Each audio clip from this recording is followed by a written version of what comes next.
नमस्कार। आज हम देखेंगे एंडोक्राइन सिस्टम। एंडोक्राइन सिस्टम जब से सिस्टम्स बताना शुरू किए हैं, बहुत सारे लोग बार बार बोल रहे हैं कि एंडोक्राइन सिस्टम और नर्वस सिस्टम एक बार आप बताएं।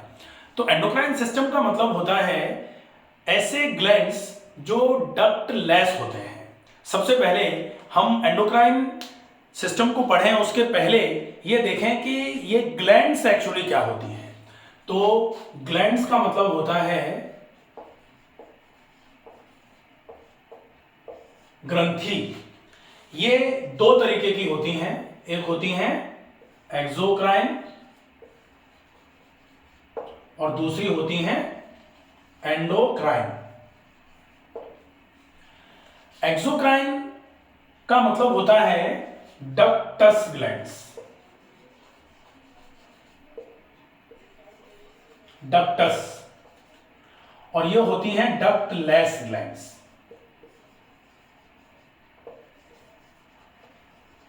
तो डक्टस और डक्टलेस, डक्टस का मतलब है जिनमें डक्ट रहती है। मतलब आप अगर देखें कि इस तरीके से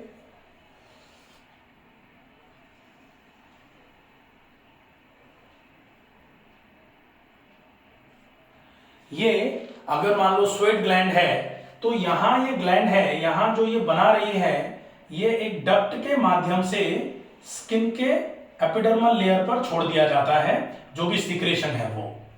तो ये डक्ट के थ्रू अपने सीक्रेशन को टारगेट ऑर्गन तक पहुंचाने का काम कर रही है, इसलिए इसको बोला जाता है डक्टस ग्लैंड, डक्टस ग्लैंड्स। और ये जो है एंडोक्राइन ग्लैंड्स, एंडोक्राइन ग्लैंड्स का मतलब होता है डक्टलेस। मतलब ये जो ग्लैंड है, ये ग्लैंड जो भी बना रही है उसको वहीं छोड़ देगी, और खून की नली जहां ये ग्लैंड होगी, इस तरीके से ये ग्लैंड है, यहां साथ में खून की नली है, इसने जो भी सीक्रेशन बनाया ऐसे करके यहीं छोड़ दिया, और ये खून की नली के साथ, खून के साथ पूरे शरीर में ट्रेवल करेगा, जहां इसका टारगेट ऑर्गन है वहां पहुंच करके अपना काम करेगा। तो इसको बोलते हैं डक्टलेस, क्योंकि जो ग्लैंड्स हैं जो ये बना रही हैं वो बना करके वहीं छोड़ देती हैं, और वहां छोड़ने के बाद वो खून के साथ ट्रेवल करता है। जैसे एक फैक्ट्री होती है, उस फैक्ट्री में जो भी माल बनाया गया है, वो माल बनाने के बाद वहां से उस माल को पहुंचाने की व्यवस्था, टारगेट जगह पर पहुंचाने की व्यवस्था, उसके चैनल बने होते हैं, उसके ही ट्रक है, वो अपने ट्रक से पहुंचा रहा है। और एक होता है कि फैक्ट्री ने बनाया और बना करके रोड पे छोड़ दिया, जिसको जहां ले जाना है वो अपनी अपनी जगह ले जाओ भैया, हमने अपना बना करके तैयार कर दिया। अब जो वहां आसपास जो जहां जिसकी आवश्यकता है वहां से ले लेकर के वो जहां जहां छोड़ना है वहां वहां छोड़ते रहेंगे। तो इसको बोलते हैं डक्टलेस। अब हम देखेंगे कि ये जो डक्टस ग्लैंड्स हैं इनका शरीर में काम क्या है, और ये जो डक्टलेस ग्लैंड्स हैं इनका शरीर में काम क्या है।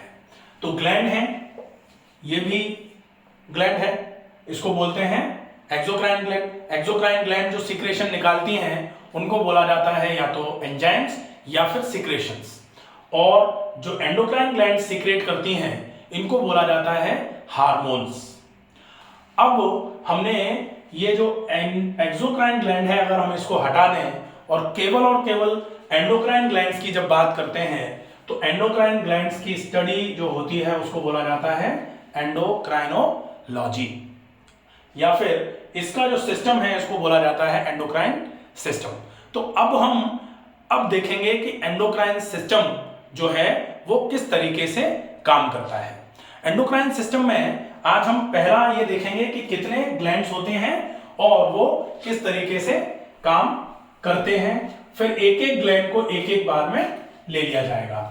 तो सबसे पहले एंडोक्राइन ग्लैंड बॉडी में सबसे ऊपर से अगर चलते हैं, तो सबसे पहली एंडोक्राइन ग्लैंड जो होती है वो होती है पिट्यूटरी। पिट्यूटरी को गवर्न करता है हाइपोथैलेमस।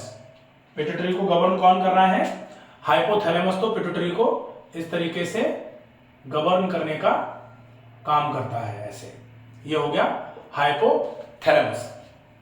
हाइपोथैलेमस। पिट्यूटरी जो है इसको बोला जाता है हाइपोफाइसिस।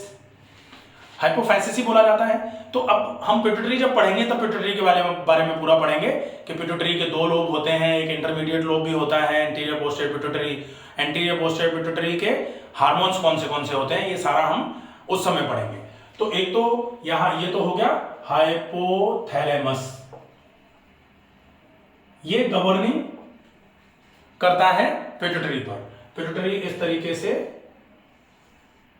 ऐसे करके इसके ये पोस्टीरियर लोब है, ये एंटीरियर लोब है, ठीक है। तो पोस्टीरियर लोब जो होता है उससे ज्यादा हार्मोन निकलते हैं, ठीक है। अब हम देखेंगे कि पिट्यूटरी, एक तो ग्लैंड हो गई पिट्यूटरी ग्लैंड। पिट्यूटरी ग्लैंड के नीचे एक और ग्लैंड होती है जिसको बोला जाता है पीनियल ग्लैंड, ये भी एंडोक्राइन ग्लैंड है। उसके नीचे जो ग्लैंड होती है उसको बोला जाता है थायराइड ग्लैंड। फिर उसके नीचे, थायराइड के नीचे एंडोक्राइन ग्लैंड कौन सी है, थायराइड। पिट्यूटरी हो गई, पिट्यूटरी के बाद पीनियल हो गई, पीनियल के बाद थायराइड हो गई। थायराइड के बाद वैसे थाइमस आती है, थाइमस ग्लैंड। फिर पैनक्रियाज जो है ये एक्सोक्राइन और एंडोक्राइन, ये मिक्स ग्लैंड माना जाता है इसको। ये एंडोक्राइन भी है और इसका जो पार्ट, एक एक्सोक्राइन पार्ट भी पैनक्रियाज का होता है जो सीक्रेशन भी निकालता है, ठीक है। इसके बाद आती है एड्रिनल ग्लैंड।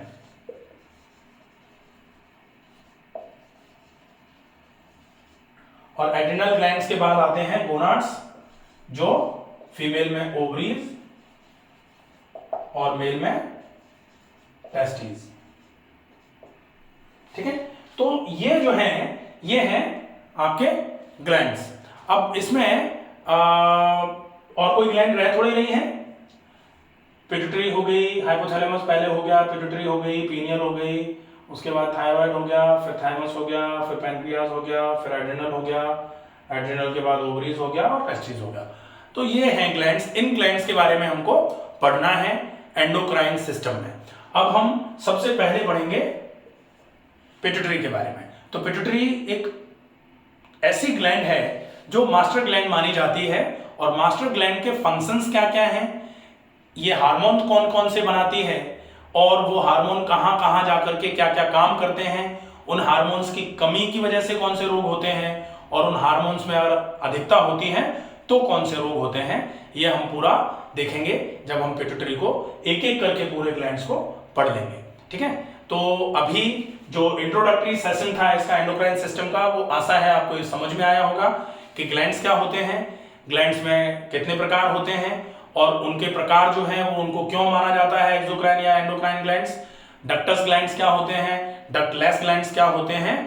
डक्टलेस ग्लैंड्स जो होते हैं उनके सिक्रेशंस को हार्मोन बोला जाता है। ये सारा आप अच्छे तरीके से समझ लीजिए। अब आपको एक एक ग्लैंड के बारे में जानकारी दी जाएगी। तब तक के लिए आप इस वीडियो को ज्यादा से ज्यादा शेयर करें, ज्यादा से ज्यादा लोगों तक इसको पहुंचाएं ताकि एंडोक्राइन सिस्टम के बारे में लोगों को अच्छे तरीके से जानकारी मिल पाए। स्वस्थ रहिए, सुरक्षित रहिए, धन्यवाद।